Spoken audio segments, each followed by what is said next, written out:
L'histoire des grands, Luka Modric réfugié devenu roi, il a fui la guerre. Il a dormi dans des hôtels pour réfugiés. Et un jour, il a régné sur le football mondial. Luka Modric n'est pas né avec un ballon d'or dans les mains.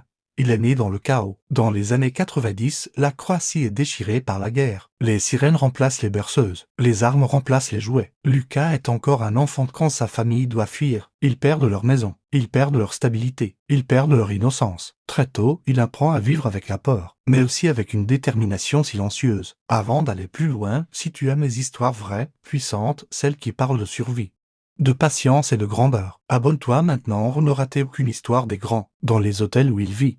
Luka joue au football sur des parkings, pas pour devenir célèbre, mais pour oublier. Il est petit, frêle, discret, et dans le football, ça ne pardonne pas.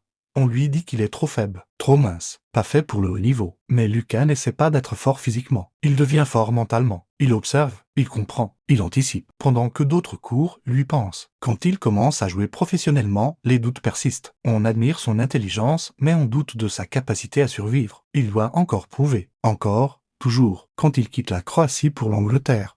L'adaptation est brutale. Le rythme est violent.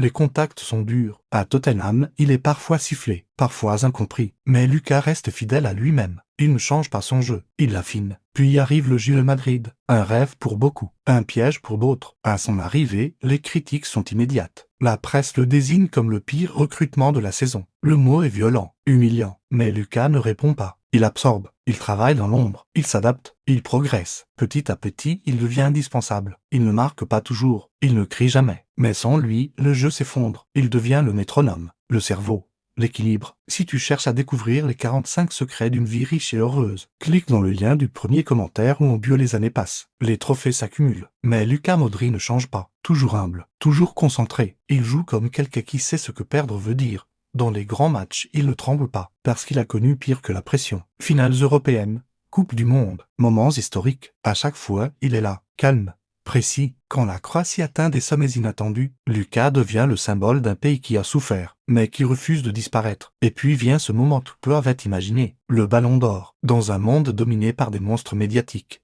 Un homme discret est couronné, pas pour sa force, pas pour son physique, mais pour sa constance, son intelligence, sa résilience. Luka Modric n'a jamais été le plus bruyant, mais il a été le plus durable.